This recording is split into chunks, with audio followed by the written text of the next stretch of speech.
சிலுவையின் ஆசீர்வாதங்கள். இயேசு கிறிஸ்துவின் 5ஆம் வார்த்தை. யோவான் 19வது அதிகாரம் 28வது வசனம். தாகமாயிருக்கிறேன். வேத வாக்கியம் நிறைவேறத்தக்கதாக இயேசு கிறிஸ்து இந்த வார்த்தையை சொல்கிறார். சங்கீதம் 69:21 சொல்கிறது, என் தாகத்துக்கு காடியை குடிக்க கொடுத்தார்கள். சங்கீதம் 22:15 சொல்கிறது, என் பெலன் ஓட்டையைப் போல் காய்ந்தது, என் நாவு மேல்வாயோடே ஒட்டி கொண்டது. வேத வாக்கியம் நிறைவேறத்தக்கதாக இந்த வார்த்தைகளை நாம் பார்க்கிறோம். யோவான் 19வது அதிகாரம் 29வது வசனத்தில், காடி நிறைந்த பாத்திரம் அங்கே வைக்கப்பட்டிருந்தது. அவர்கள் கடற்காளானினை காடியிலே தோய்த்தி ஈசோ புத்தண்டில் மாட்டி அவர் வாயினிடத்தில் நீட்டி கொடுத்தார்கள்.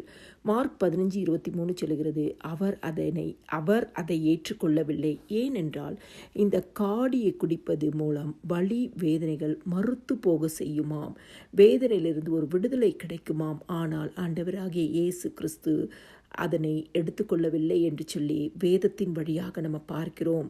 கர்த்தர் நமக்காகவே தம் ஜீவனை தர சித்தமுள்ள தேவனாயிருந்தார். அவர் சரீரத்தில் நமக்காகவே பாடுபட சித்தமுள்ள தேவனாயிருந்தார். அதனாலே இந்த காடியை அவர் ஏற்றுக்கொள்ளவில்லை என்று சொல்லி பார்க்கிறோம். இயேசு கிறிஸ்து மனிதனாக இந்த பூமியிலே பிறந்து நமக்காக, நம்முடைய பாவங்களுக்காக மனிதனாக மரித்தார்.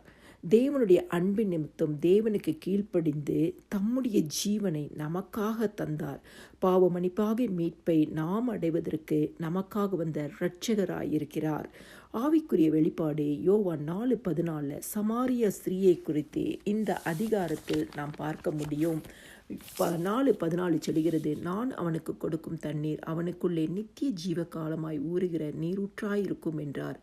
இயேசு கிறிஸ்து தான் இரட்சகர் என்ற ஜீவ தண்ணீராக இருக்கிறார்.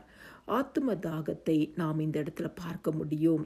ஒரு ஆத்துமா கெட்டு போவது கூட நம் ஆண்டவராகிய இயேசு கிறிஸ்துவின் சித்தம் அல்ல. அதற்காகவே தாகமாயிருக்கிறேன் என்றார்.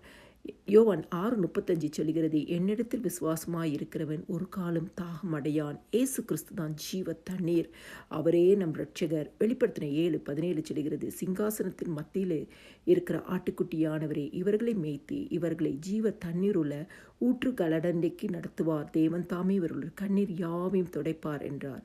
இயேசு கிறிஸ்து சரீரப்பிரமாக வலி வேதனைகளை அனுபவித்தாலும் ஆத்துமாக்கள் அழிந்து போய்விடக்கூடாது என்பதற்காக நான் தாகமாயிருக்கிறேன் என்று சொல்லி தன்னுடைய 5வது வார்த்தையை பேசினார். எல்லா துதியும் கனமும் மகிமையும் ஸ்தோத்திரமும் என் ஆண்டவராகிய இயேசு கிறிஸ்து ஒருவருக்கே செலுத்துகிறேன். ஆமேன்.